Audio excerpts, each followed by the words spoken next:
Hello, everyone, and welcome back to the FinEcon Podcast, episode 14.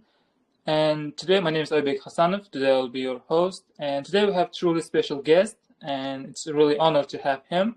So, our guest is Sanjar Abdurakhmonov, Vice President in Investment Banking at Citi, London. And his journey is truly masterclass. So, taking him from engineering background to Italy in world's top tier finance. So, Assalamu alaikum, Mr. Sanjar, and thank you so much for taking the time to speak with us today. Assalamu alaikum. No worries at all. Happy to be here. Can you hear me well, right? Because it's the first time I'm using this. Yes, mine too is perfectly hearing right now. Great. Yep. To begin, I'd like to ask about your educational journey. We know you studied in Italy, and can you tell us more about your background and what was the first drew you away from the field you studied towards the finance career? Okay, yeah, sure. So I didn't study in Italy, to be clear, right? So I studied. So we have like it's a branch of university in Tashkent. Actually, I studied like a 10-minute walk from where I live in Tashkent. So it's a Politecnico Torino in Tashkent. So that's what I studied. I did engineering, mechanical engineering, to be clear. And like kind of the beginning of my career was really straightforward in some way because I got like a grant from Uzavtosanoat, and so I started my career right after that there. So I've worked there for almost 3 years and worked in the strategic planning department.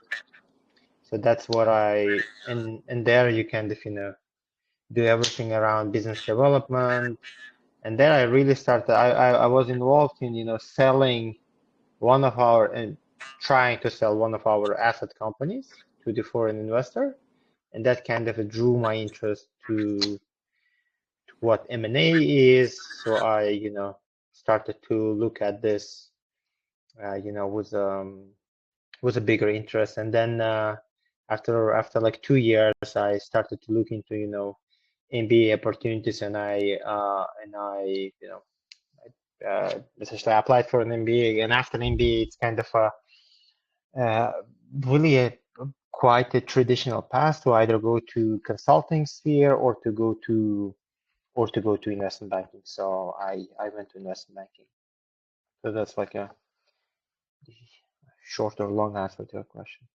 I would ask about more of your decision why you decide to go MBA, especially in Yale, and more of, for me, it's really interesting. How was the process of getting in the Yale School of Management? Well, so I'll come from a longer end because we'll have time, right? So after I graduated from bachelor's, so I was thinking about whether or not to do a master's or to be frank, I didn't know what MBA, even what MBA is.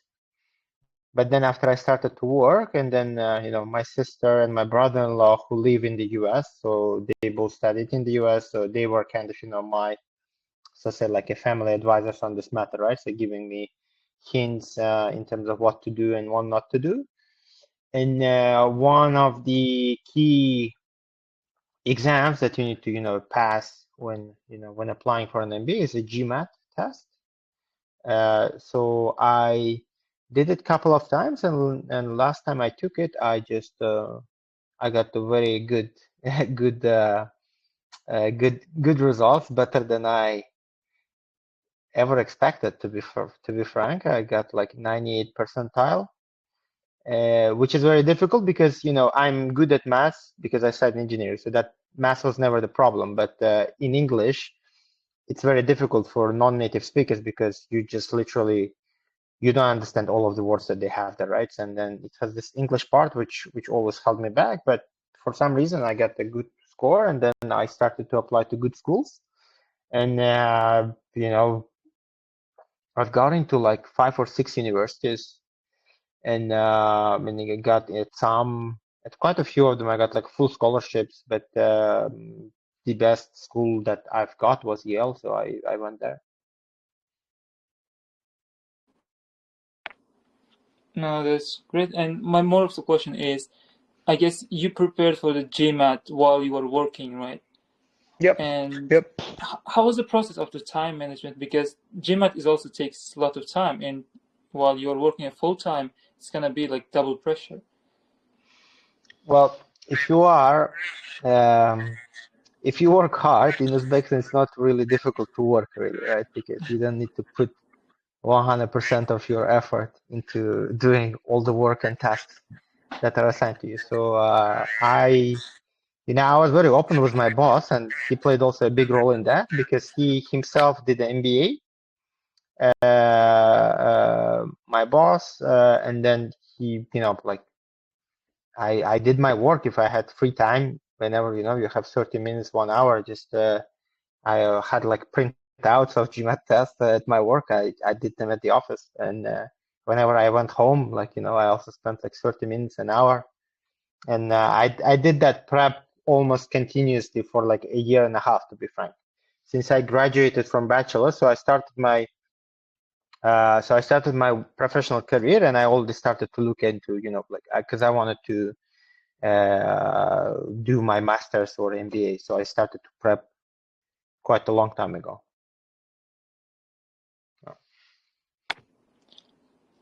That's great. And more of, except the GMAT, what do you think that what was the standing out point for the Yale on your profile? And what can, for example, if someone is going to apply right now, except the GMAT, or what's the thing they need to focus in your opinion, based on your experience, maybe? Well, maybe it was easier at my time, right? Because now I speak with a lot of younger guys and girls than me who get into great universities as well, all across the world. It might have been easier for me because there aren't that many Uzbeks who get quite strong GMAT score, and I worked at the government state-owned entity, so that played a role. And then the beauty of trying to apply to 10, 15 universities, and then your essays get better and better with each trial.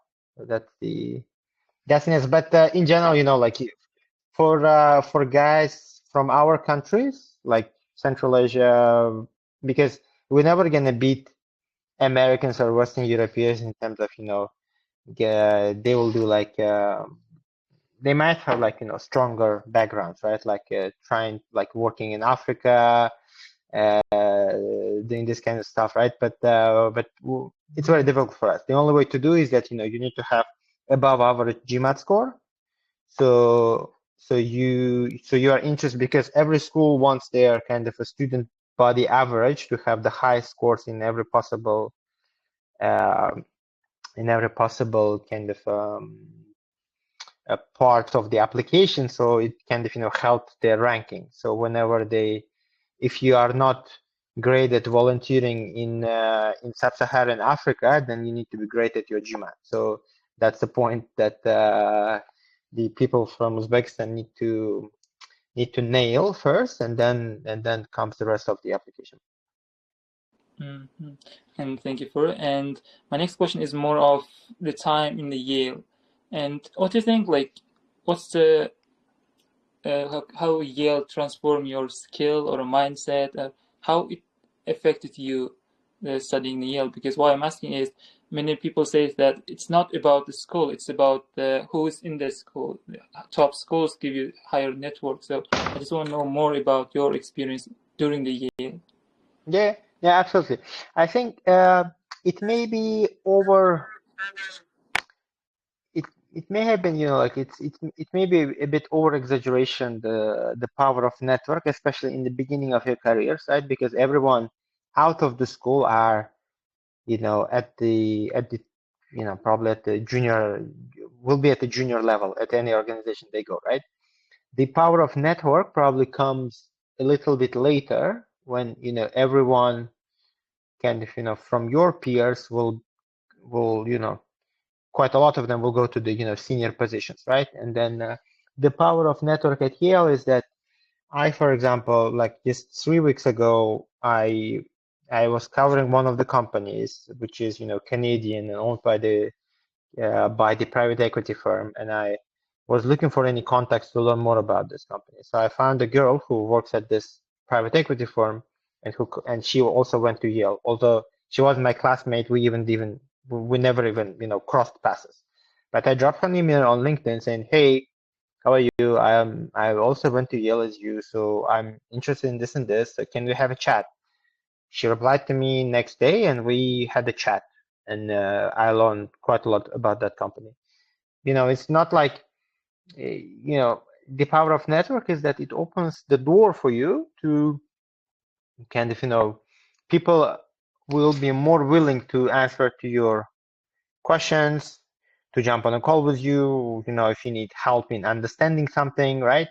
So that's the power of network, I believe. And then, obviously with time, some of your classmates, friends may come to, to senior positions, and then, you can kind of leverage that network to the higher extent, right? But that's probably what differentiates good schools, because you kind of, you stay proud of your alumni network, and then you are willing to help more. So that's probably what differentiates good schools. Is it all good now? Yep. Yep. Okay. All good now. Yeah. So I told about that network, right? And then what was I forgot now at the beginning of the question. So how Yale actually kind of transformed your mindset, like before MBA and after MBA, and Yeah. how that helped you to get in the Citi. So know about more exact process. Thank you. So during the MBA, it is very investment banking recruitment it's one of the most straightforward processes. It's very structured, so you don't really there's no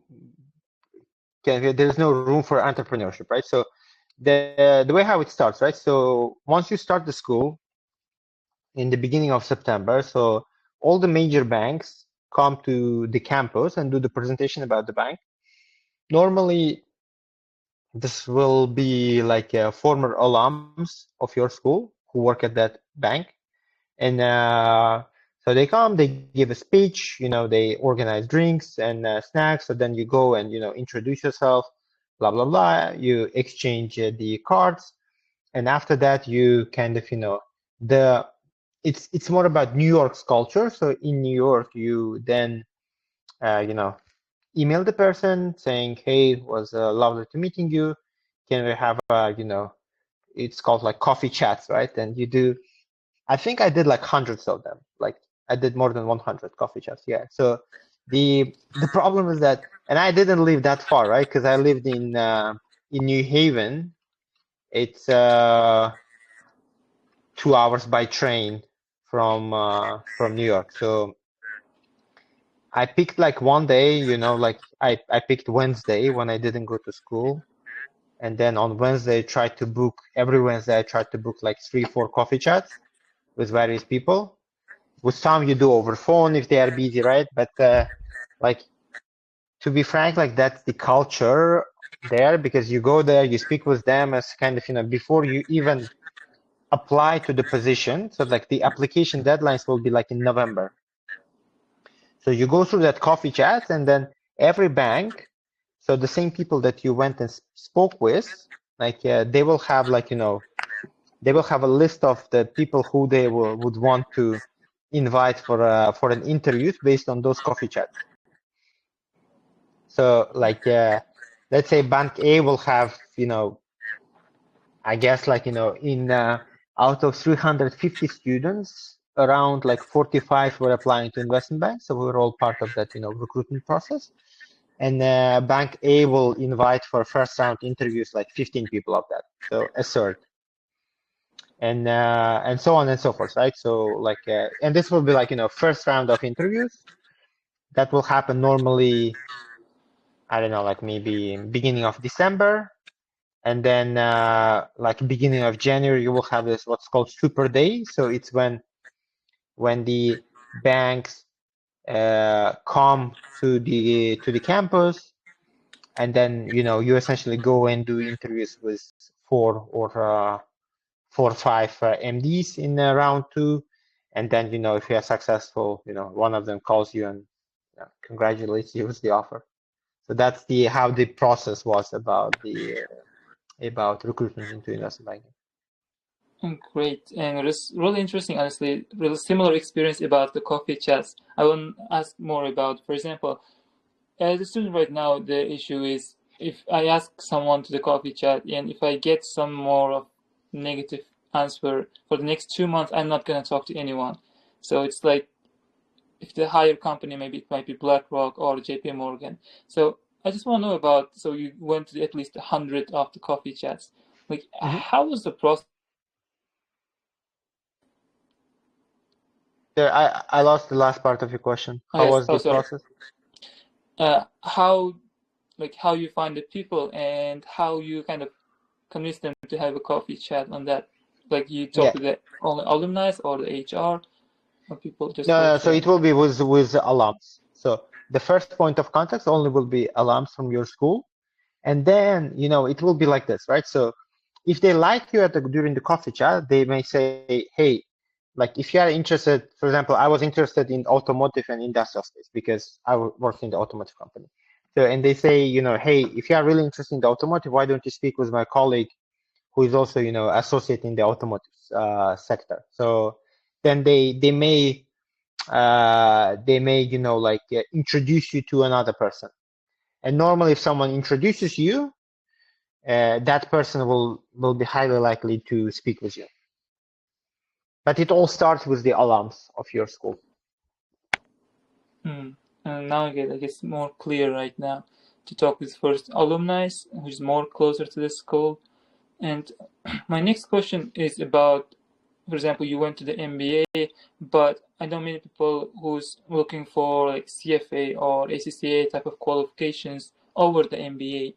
So because there is a debate, like instead of spending the time in MBA, maybe qualification is faster while working, or maybe vice versa. I just want to know about your opinion on this. People should pursue the MBA over the experience, or they should pursue the more of the qualifications certifications like CFA or ACCA? So as I told, the investment banking recruitment process is very structured. So they only recruit because they only recruit out from certain schools, and they only recruit. And by the way, like this whole recruitment I told you is for internship. It's not for the full-time role. So you can only get from the outside, you can only go to an internship. And internship you can do only while you are studying. Or, like in very rare cases, the people who will, they will graduate in September, but they will do an internship during the summer, right? But you still need to be student while you're doing internship. So that kind of, already answers your question that, getting a ACCA or CFA, for example, my friend, like my flatmate during MBA had the CFA. It really helped him to get into, interviews and also helped him, once people saw that he had CFA, they never really asked him any technical financial questions because they knew that he will know the answer. It probably then, a short answer to your question is that it can definitely help your case, but in order to get into banking, you need to study somewhere. Okay, so it sounds like not one, but it's better to get both MBA and certifications. Example. Well, that really depends, right? So, for example, in my case, because I did engineering, getting ACCA or CFA would have been probably more difficult for me because I'm not a finance major person, nor accounting major person, right? So, and then when I was already studying when I was already working, right? So I already was preparing for GMAT, preparing for CFA or ACCA on top of that would just be too difficult. Well, now I get it. I guess Thank you so much. And my next question is, based on your experiences working in a city at London, and what's the long-term career growth characters or soft skills that are really important to a person to have in order to get in a full potential of themselves, Yeah, except sure. only So studying. I may answer your question in a way, like, because I got the internship, I got the offer for the internship, and then I went to do my internship. And for example, in my group, there were 3 MBA interns, like summer associate program that they call, and 2 of us got the offer, so one did not get. So already there, you have some sort of a selection, and you need to showcase. Not only having the IQ, but also EQ, because you essentially always work with people and you are kind of, there are no, the only technology that you really have is a computer. There's nothing else in the investment banking, right? So you are really the, the biggest investment that the company is making is your salary. So then, in order to succeed in this, right? So you need to kind of, show that you can work well with various teams, right? That you can keep your composure when, um, when a junior or senior person is being not very nice, right? Or sometimes will have different clients, right? So all of these things, and obviously, working hard, right? So you work, it's typical to work like 80 hours per week, especially in the beginning of your career. So it's quite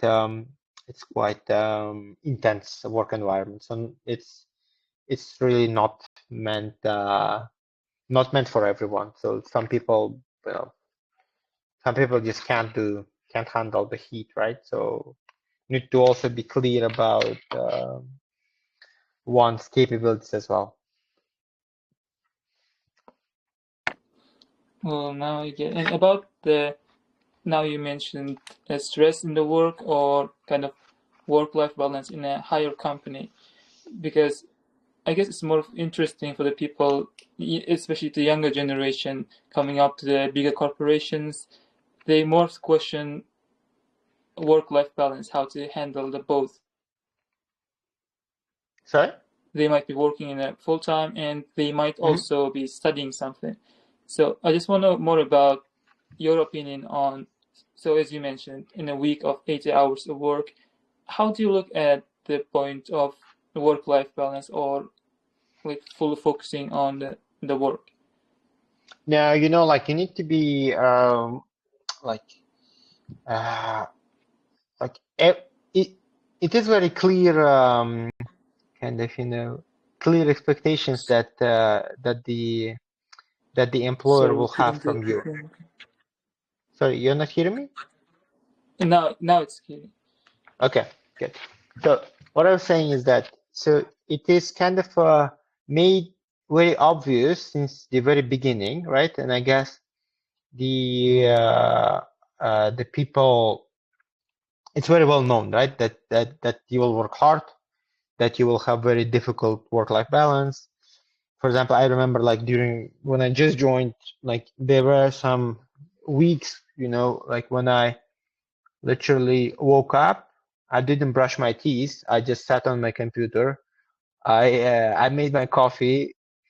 I worked, and then I ate my lunch in whatever shape or form. Then again, you work, and at 2 a.m. you go to sleep. You wake up again next morning. You wake up at 8. You sit. You do your work. Like I remember once. Yeah, it's not gonna sound very very pretty, but I remember I was working on a very like heavy project, and at the end of the Friday, once we submitted that, I was looking. I was just thinking because I didn't have time to take shower for 3 days. Okay. So that's kind of life when you can sometimes have. It's not like it's not every day, right? And then it's not going to be with some seniority. It will also ease out a bit. right? That you start to get once you know, like once you work a little bit more, you understand what you really need to do now, what you can do a little bit later, and and so on and so forth. Mm-hmm. Again, the Now, work-life balance gets definitely better with seniority.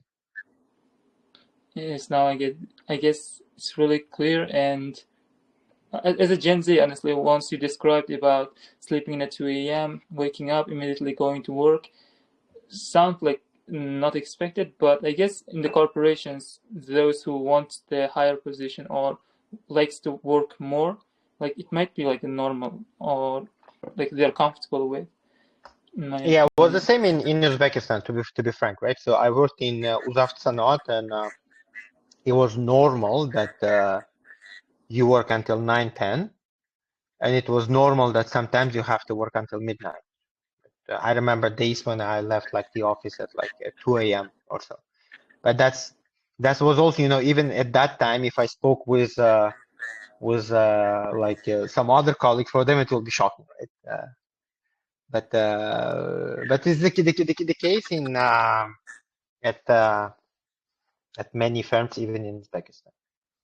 Mm-hmm.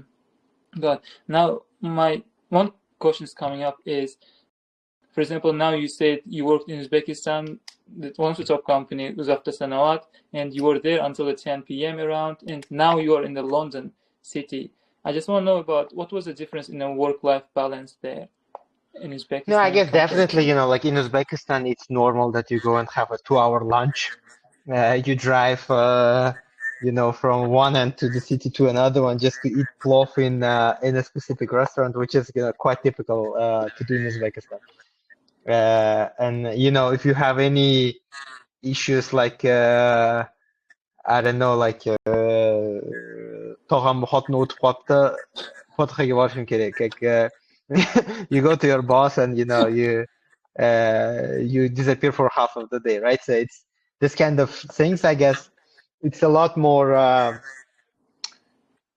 guess, I don't know, like probably a lot more laid back in Uzbekistan, right? So because like we had like a group in Telegram and like in the morning, sorry guys, I'm coming late because of the, heavy traffic.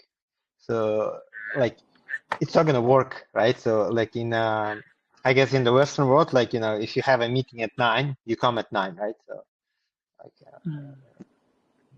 there's no such thing Oh, as, that having some like unless it's really, force majeure, like you are expected to fulfill your obligations. now I get it. It was a really huge difference, I guess. And my next question is, your journey is really inspiring and insightful for me, especially and for our audience. And can I ask about your how it's like to be a vice president in Citi in London, one of the biggest financial cities in the world? What it's like to be, and how is your like day-to-day life right now in the city as a vice president? Uh, well, to be frank, so let me set the expectations right? So uh, it's not like I'm the one of 10 vice presidents at the 80 billion market cap company, right? So it's just a title. So what you do in investment banks, because you go and meet with CEOs and CFOs of the companies. So for you to have some sort of a weight at your 30s, because you go and speak with a 50-year-old dude, you get this we like to give this titles, so but what does it mean, like so it's not like, when you say vice president in Uzbekistan's sense, it means you are one of the four top managers at the firm, but it's not the case in investment banking, or like, take like consulting firms, right? So you won't be like if you are a partner at consulting firm, it means like you're one of the 600 other partners, right? So it does not mean that it's you are the owner of the firm. So it's there are a bit of semantic differences there. But in terms of what the job actually entitles, is that you are essentially a project manager. So your job as an investment banker, so essentially half of your time is going into executing the projects. So you have, like, let's say company A is buying company B and you are advising company A. So you help them to understand everything about that company B, try to do all the evaluations of the company B, check the materials, organize meetings, send questions, then, do a lot of back and forth with your client, help them to prepare for board meetings, advise them on, like a structuring of the deal, whatever, like, et cetera, right? So that's normally where you spend half of your time. And another half is time spent in pursuing those deals. So because clients don't just give you the deal by default, right? So you go and build those client relationships. So you go meet with you have kind of your target list of companies, right? And then for example, at my level already there is a certain subsectors that I cover. So you go and you meet with clients. Normally, it's not even. I'm just starting to meet with clients on my own, but with the lower tier ones. But with bigger clients, it's my MD, managing director, with whom I work. He goes and meets them. Sometimes he takes me with him. So we go and meet the clients. Discuss the things happening in the market, any opportunities that come into the market, right? Any target that might be of interest for them. And, you kind of try to get them on the hook always. So that's where you spend half of your time. So half of it, you spent on executing stuff, half of it you spent on getting the client relationship and being go-to person for your client, right? So if they have a question about particular field, you want to be the person who they call, and whenever they do a deal, you want to be at the front row of that. For that, you need to like build this long-term client relationship, and that's very important part of the industry. So what do I do is, as I said, like, it's mostly the project manager. So making sure that the request from the client or my MD is getting executed to the best possible way. So for that, I work with junior team. So I have as a VP, you have two layers of juniors who you work with. Is the associate below you, and the analyst is below associate. So in the if the team is big enough, so you work with an analyst and associate. With both of them, if it's some small stuff, like a small pitch book, like of 10 pages, right? You can just do it with analyst yourself. So that really depends on the how heavy is the things. And your job is to guide, teach these analysts and associates, make sure that they understand what they need to do, make sure that you provide them clear guidance in terms of what and why we're actually doing that. And then you go and present this to your MD, like, then he will like review that quickly, might say great, or he will say that's totally bullshit, that's not what I what I asked you to do, right? And then he will redraft you the pages and then you go and redo that, and that goes back and forth. And again, like every pitch material, every project is different from one to another, right? Something is simpler, something is more difficult, but in essence, you kind of manage the process and making sure that everything gets done and gets done to the best quality possible. No, that was amazing. And my next question before we move to the audience questions, if they have, what, for example, if there is someone, young professional in Tashkent, maybe students, what are the 2 or 3 most important and actionable steps that they should start taking today to build a competitive kind of profile in a global career, in your opinion? Yeah. So as I told, like in the top firms, the only way to get into is via internship, and for that you need to study, right? If to study in a good school, right? So I get, you can't imagine how many people write to me that they want to that they want to start an investment banking career, but in reality, it's very small number of open spaces that that there are available, and they only recruit from top schools because top schools, like I can say, like maybe top 10, 15 schools in the UK and Europe probably supply 90% of all investment bankers in London. So it is, I don't want to say that it's, nothing is impossible, but it's, highly unlikely to get into if you're not. For today, we have one more question from our audience in the comments, and the question is how AI may influence the financial jobs or will replace the entry-level jobs, or will companies reduce their internship opportunities because of it, and maybe they should count it while preparing for some skills.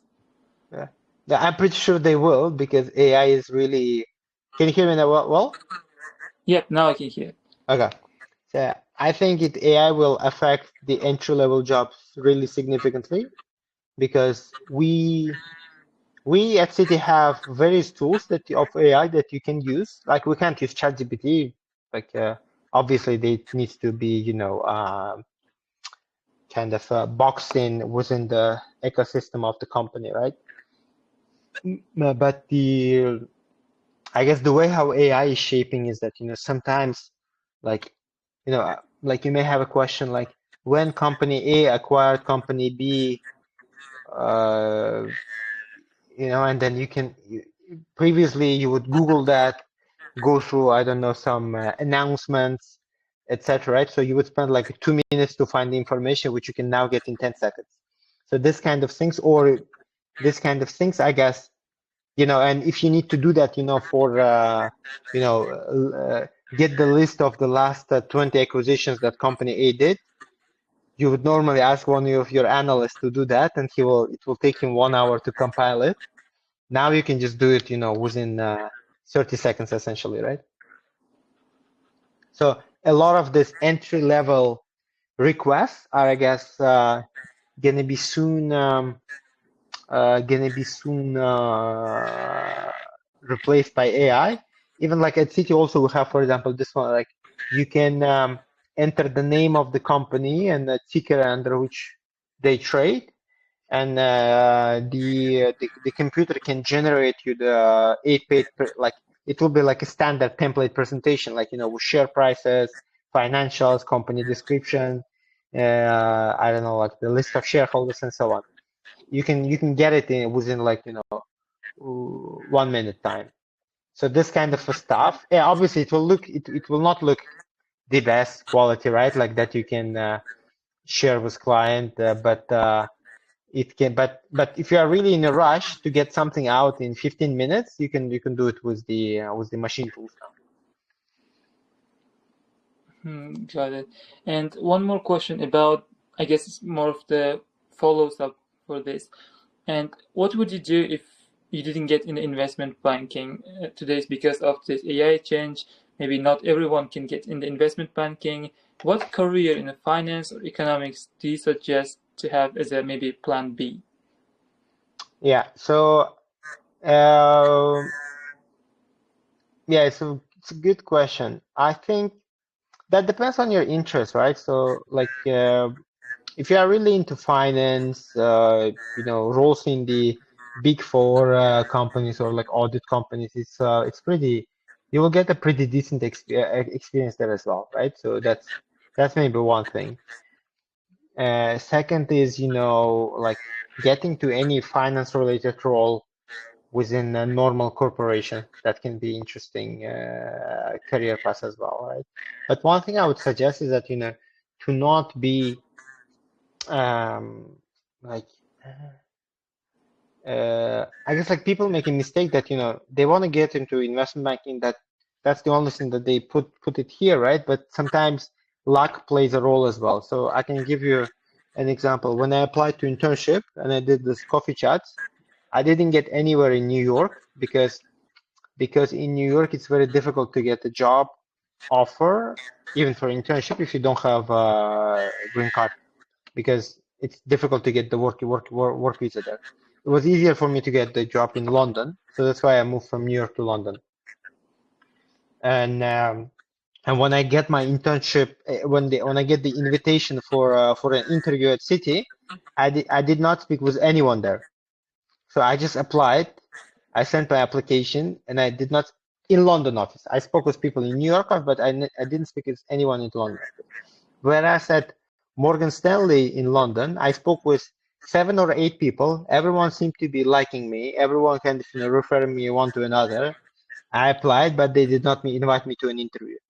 So sometimes, one thing that you may consider that it's working very good for you might not work out, and sometimes things that you are not really considering will work out might work out, right? My advice and everybody, like keeping the widest possible horizon, apply everywhere possible to the based on your skill set, right? So if you couldn't get into IB, chances to get into private equity companies even lower, right? So don't bother applying to KKR if you didn't get to any IB, right? So people need to be realistic, right? But need to be realistic and also apply to the wider set of the companies.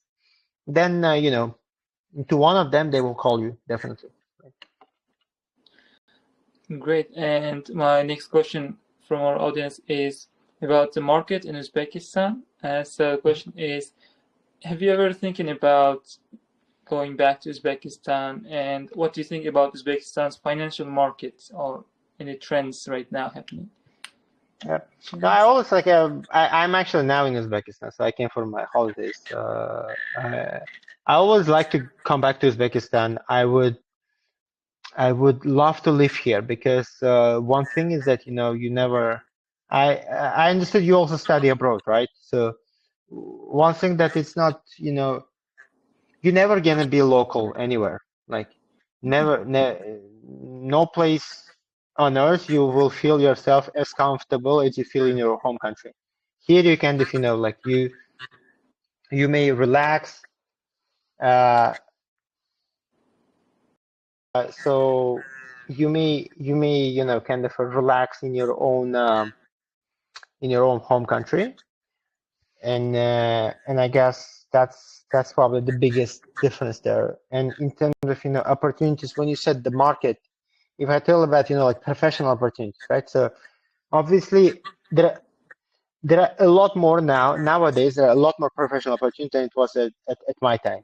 I can even say that my starting salary in Uzavtosanoat was $200, and my friend still works in there, and I was asking him what's the now entry level salary in Uzavtosanoat, and he told me that it's like $900 or $800 or so in the same position that I was. So obviously maybe different inflation, blah blah blah, right? But still, like even with inflation, you can earn more. Like here, Tashkent, for example, became a lot more expensive than it used to be like a few years ago. But still, you need to consider that I live in London, right? So obviously I don't have my own house, so I pay quite a lot to renting a house. Anything like normally everything is more expensive there, right? So for the youth, I would say like if you can find a decent job in Uzbekistan, it might actually be like better off than finding a not so great job overseas, because like it's all about your disposable income, like what you will have left after all the expenses, right? And I guess nowadays Uzbekistan is becoming a lot more attractive for high achieving smart professionals. Well, that's fantastic advice, honestly, and as an international student, that's really helpful for me personally. So, to close, I have one more final question personally. Like, what's the one piece of advice that you wish you received when you were just starting, like 20 years old? Yeah, I would say like it's not a simple answer, right? But like to be bold and to always, like keep moving, right? So you need to put yourself out of your comfort zone. You need to try, right? And try it in a smart way, right?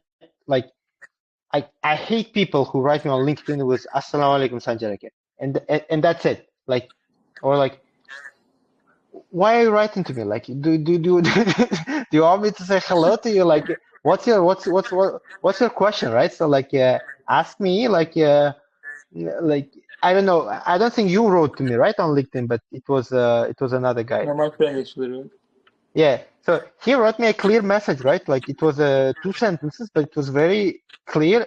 Like, hey, dude, I want to do this and this with you. Are you open for that? Like, trust me, if people like, there are people are ready to help to others, but people need to a bit of, like be, yeah, you should know what you want from the person before you before you reach out, and don't be, like don't be shy to reaching out. There are, I'm not the only one who works at, Citi. There are plenty of guys who work at consulting firms, who work at other investment banks, right? Like, if you, like if you have a desire into learning anything, like, don't be shy to ask, and people always respond. Mm. So, Mr. Sanjar, your insights have been like truly insightful and helpful for me and for audience. And thank you so much for your time and sharing your journey with us. Like, we are truly grateful for you. Thanks a lot. I appreciate that. Thank you Bye, so guys. much. And to our listeners, and thank you for your tuning in. And be sure to subscribe to FinEcon for more episodes like this. And goodbye for now.